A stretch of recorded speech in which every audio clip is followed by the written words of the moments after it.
We're baking up a classic today, y'all. Yes, you guessed it. Pineapple upside down cake. Come on, y'all. Let's go. Okay, so we're going to take 1.5 sticks of salted butter, nice soft butter. And we're just going to make sure we're going to cream that real good. And you see how soft that is? It's very easy to kind of just stir. Want to make sure it's nice and soft. Okay, to it we're going to be adding 4 ounces of, you guessed it, softened cream cheese. And you should be able, just like with the butter, just to not much pressure at all. This should be able to be stirred in and creamed together really good without much work at all.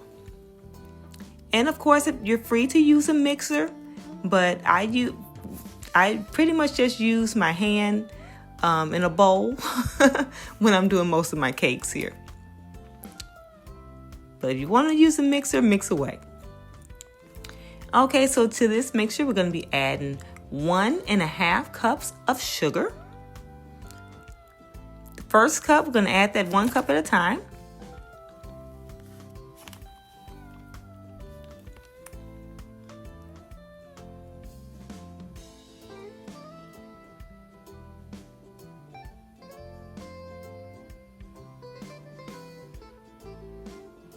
Okay, so now we're going to go in with the 1/2 cup. And again, that's a total of 1.5 cups of sugar.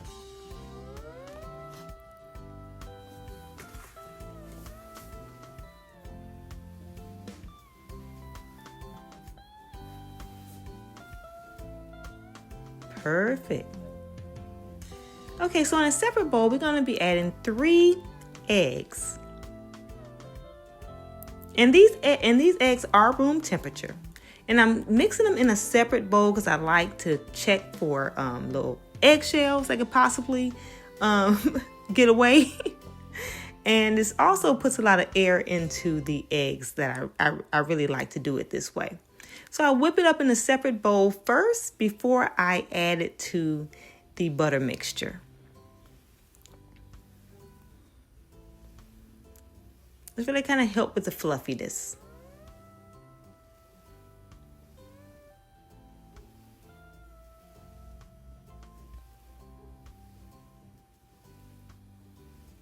Okay, so now we've added it to this butter mixture and we're just going to whisk away until it's nice and smooth.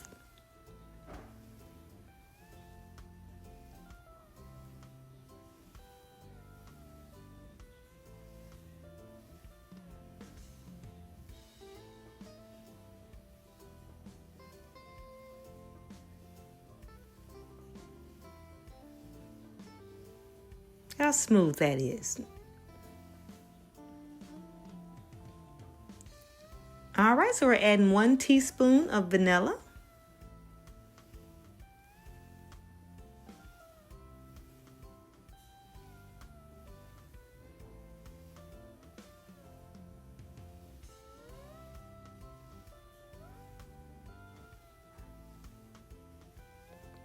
Okay, so we're going to be using pineapples, of course, in this upside down cake, of course. But I poured just a little bit of that pineapple juice from the can, a 1/4 cup, into my batter. So of course, those are the pineapples I'm going to be putting at the bottom of the dish. But I've used a little bit of that juice to give this cake some really good flavor. So just pour a 1/4 cup of the juice into the batter. Okay, so now I'm putting 2 tablespoons of oil. And you only saw me put 1 tablespoon, but I did use 2 tablespoons, and the correct measurements will be in the description.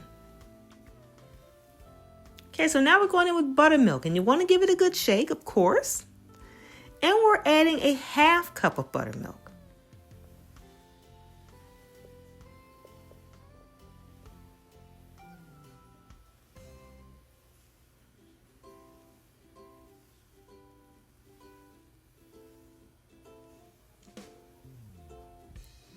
All right, so now I'm taking some self-rising flour, and today I am using Martha White.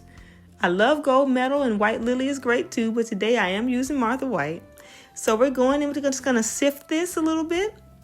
1.5 cups of self-rising.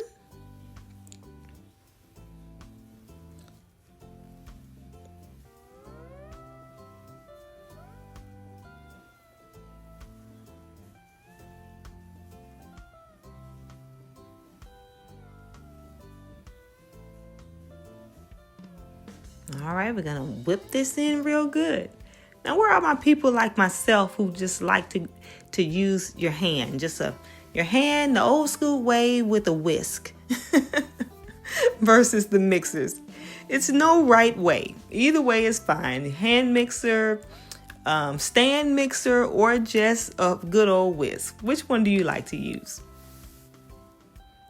Okay, so we mixing all that flour in here until we get it nice and smooth. Yes. Gonna whip it away and then we're gonna set it to the side here. Okay, so on a paper towel, we put our pineapple slices and we're just gonna pat them dry because we want to make sure when it goes in the pan that all the juices from the can has been absorbed. We don't want them going in the bottom of the pan too wet. Okay, same with the cherries here. And I'm using no stem.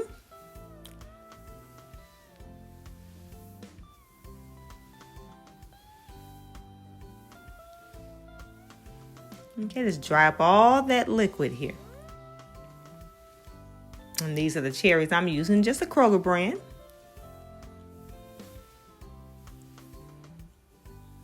Okay, so now we're going to melt down 1 stick, or of course a half cup, of melted butter, salted.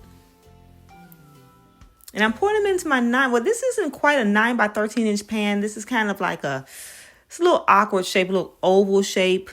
And it's a little bit deeper. It's about a 4-inch deep here.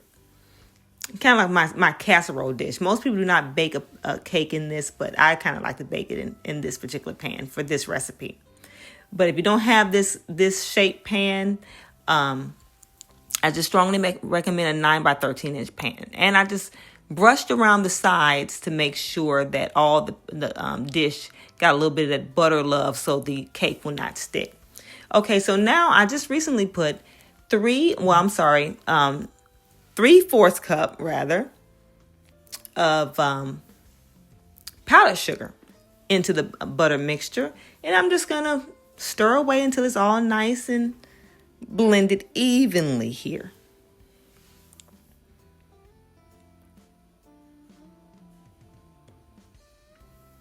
So now I'm just going to take each slice and I'm just going to work it up the sides of the pan here.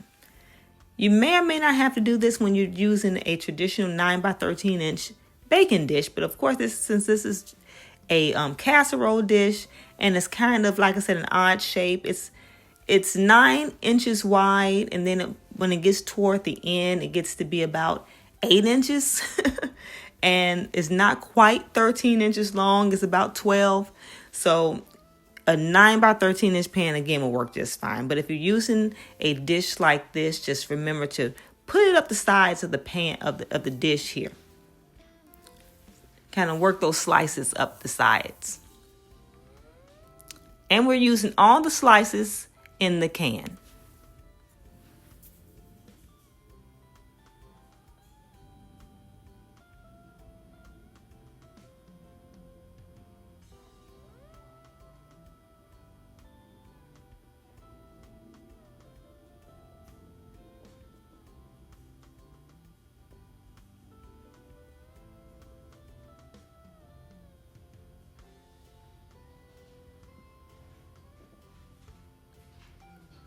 All right, so I put the cherries right in the middle there.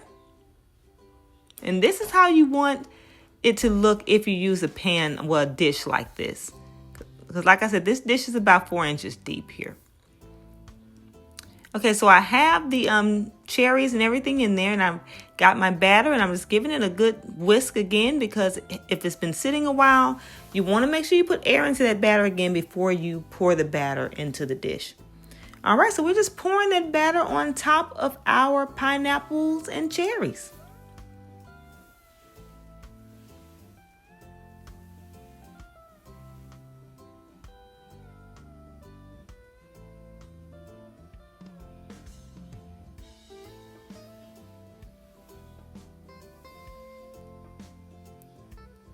You want to make sure it's evenly covered.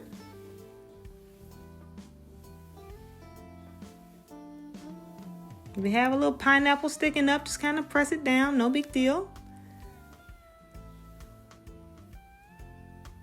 And you want to cover it real good here. No high and low spots.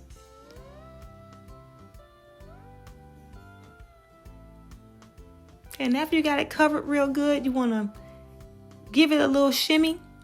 And you're going to bake this delicious cake on 350 degrees for roughly an hour.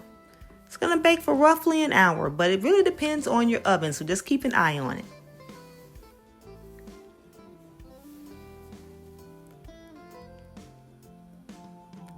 Okay, so now mine is out.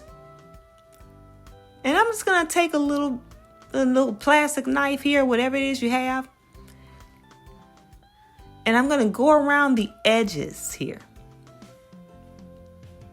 That baked up so good. Yes, I'm just going around the edges, making sure nothing is sticking, but I brushed the sides of the dish with butter, so nothing is really sticking, but you want to make sure.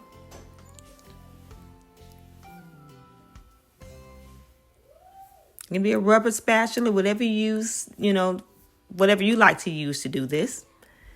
So now I'm just going to flip it upside down here.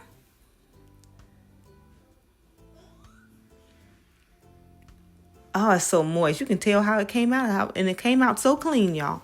And that's another reason why I like to use a glass dish. I can see if it's sticking. So I recommend the glass dish, y'all.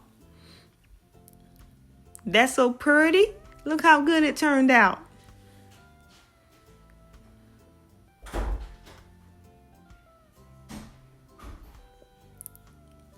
And there you have it. Beautiful pineapple upside down cake. So good. My husband already took a little piece. So I'm going to go in and cut beside the little section that he already cut his piece out of, so I can show you the delicious inside of this cake.